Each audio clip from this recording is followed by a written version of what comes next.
The spicy potato taco from Taco Bell is a favorite of many. It was briefly removed from the menu in 2020, but after much public outcry, it returned in 2021. Today, I'm going to show you how to make this taco at home in your very own kitchen, so you can rest easy knowing you'll never have to miss this menu item again. And it's true, many people are still very shaken up from the menu removal of 2020, and many fear that it will happen again. This recipe takes less than 30 minutes, and Calvin and I both agree that our version is much better than the one you can get in the drive-thru. It's super easy to make, and it's a pretty regular recipe in our meal rotation. And before I get started, I do have the oven preheating to 400 degrees to cook the potatoes. So first, I'm going to talk about the homemade chipotle sauce, because that really is where most of the flavor comes from, and what makes our version so close to the Taco Bell version. For the base of the sauce, I'm using equal parts of mayonnaise and sour cream, and Miracle Whip does work better in this recipe, but if you want to use regular mayonnaise, just add a teaspoon of apple cider vinegar to help give it a little more tang. You'll also need 1 can of chipotle peppers in adobo sauce, and you're only using the sauce. And for this recipe, you'll be using 4 tablespoons. Don't let those peppers go to waste though. You can easily chop them up and put them in the freezer and use them for chilies or other recipes in the kitchen. And then finally, I have a very basic spice blend for the sauce,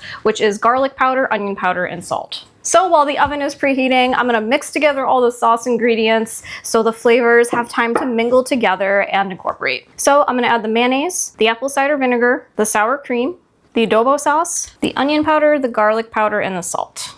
And I'm just going to whisk that together till it's nice and smooth. And for the taco filling, it's pretty simple. You'll need 20 ounces of frozen diced potatoes, and be sure to get the kind that has no additional seasoning because it will affect the flavor. You'll also need 2 tablespoons of a neutral high heat oil. I'm using avocado, and 1 ounce of taco seasoning. Your favorite store-bought taco seasoning works just fine, but you can make your own if you'd like. So I'm going to add all of the frozen diced potatoes to a large bowl, and then add all of the taco seasoning and fully coat them. Once the seasoning is fully distributed, then add the oil and toss again. I'm going to add these to my pan and bake them at 400 degrees for 30 minutes until they're nice and crispy.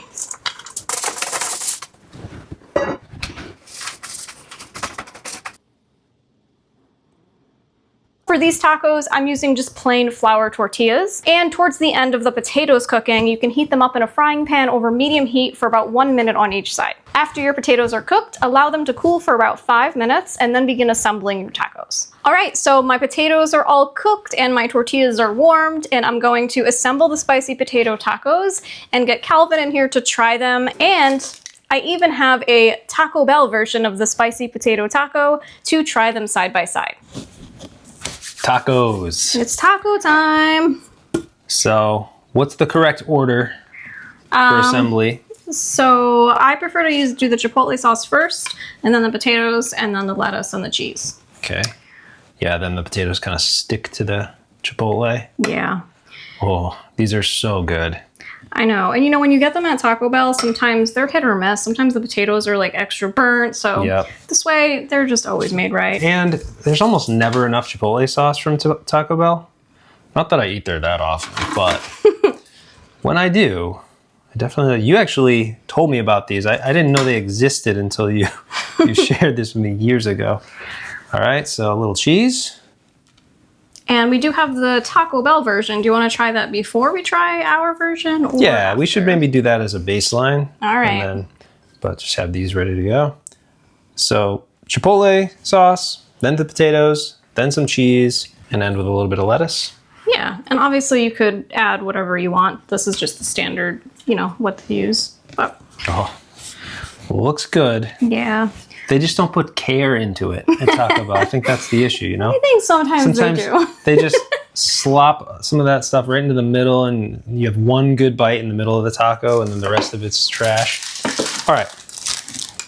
All right, so this is the Taco Bell version. Okay. And admittedly, like, we had to reheat this in the oven, so, you know, but it's still gonna be good. I know that, you know. Try the other side. It's kind of dry.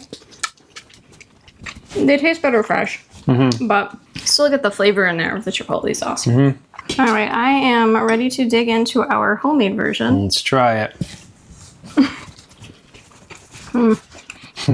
I love this recipe so much. I think that little, what is it, a teaspoon of apple cider vinegar definitely does a lot here. Like, there's just that nice zippy zing to it. And of course, assembling them yourself, you can guarantee that every bite will have some of the sauce. So, and this will give you a little extra. So you have this sort of aioli, you know, chipotle aioli you can use on like sandwiches. You could, you know, use it however you would use mayonnaise, but it's got that smoky spiciness to it. It's so good. If anything, just make the sauce and then you can do whatever you want with it because it's that good. All right, well. I'm gonna go finish this off screen. I'll see you later. Yeah, so that's all there is to it, this Taco Bell copycat recipe for their spicy potato tacos. I really hope you give this one a shot or at least try the smoky chipotle sauce because the flavor is so good. And if you love ordering these through the drive-thru yourself, now you can make them at home. Thanks so much for watching. I'll see you next time. You'll need 20 ounces of frozen diced tomatoes. Those aren't tomatoes.